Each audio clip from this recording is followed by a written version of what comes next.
ஒரு சாமியார முதலமைச்சரா வச்சிருக்கிறாங்க, நீங்க வைக்கல, கர்த்தர் அவர் வைக்க வச்சிருக்கிறார். ஏன் தெரியுமா? அவரை வச்சுதான் பிஜேபிக்கு நீ ஆட்டமே காண போகிறாரு. அவர் தான் மோடிக்கு விரோதமா எழும்ப போகிறார்.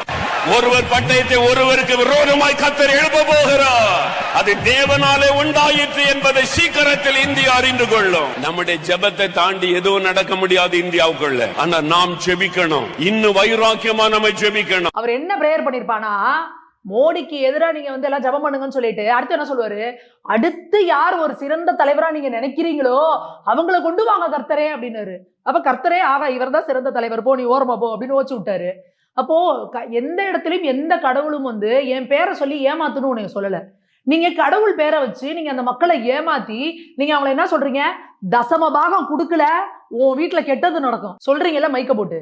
அப்ப கர்த்தர் சொன்னாரா, தசம பாகம் கொடுக்கலன்னா எவ்வளவு வருமானமோ, தசம பாகம்னா என்னன்னு தெரியுமா, உங்களுக்கு சம்பளம் 10,000 ரூபாய்னா அதுல 10% நீங்க சர்ச்சு கொடுக்கணும், அதான் தசம பாகம். நீங்க கொடுத்தே ஆகணும் கட்டாயம். கொடுக்கலனா உங்க வீட்டுல ஏதாவது ஒரு மரணம் நடந்துச்சுன்னா அந்த சுடுகாட்டுல போய் உங்களை புதைக்க விட மாட்டாங்க. இதை யாராவது பேசுறீங்களா நீங்க?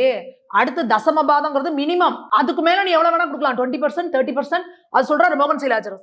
எவ்வளவுக்கு எவ்வளவு கூடுதலா நீ கொடுக்குறியோ அவ்வளவுக்கு எவ்வளவு கூடுதலா உன்னை கர்த்தர் ஆசீர்வதிப்பார். கர்த்தர் அப்ப என்ன வச்சுட்டு இருக்காரு, பிசினஸ் பண்ணிட்டு இருக்கிறாரா? பர்சன்டேஜ் நீங்க எனக்கு எவ்வளவு பர்சன்டேஜ் கொடுக்குறியோ என்ன ஷேர் மார்க்கெட் நடத்திட்டு இருக்கிறாரா கர்த்தர்? நீ எவ்வளவு போடுறியோ அதுக்கு அதிகமா உனக்கு ரிட்டர்ன்ஸ் கொடுப்பேன் அப்படின்னு. அப்ப கர்த்தரை வச்சு நீங்க வியாபாரம் பண்ணிட்டு இருக்கீங்க, பிசினஸ் பண்ணிட்டு இருக்கீங்க.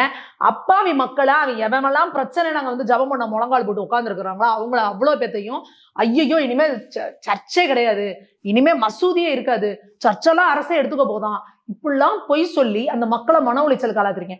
இதே மாதிரிதானே சிஏஏக்கும் சொன்னீங்க.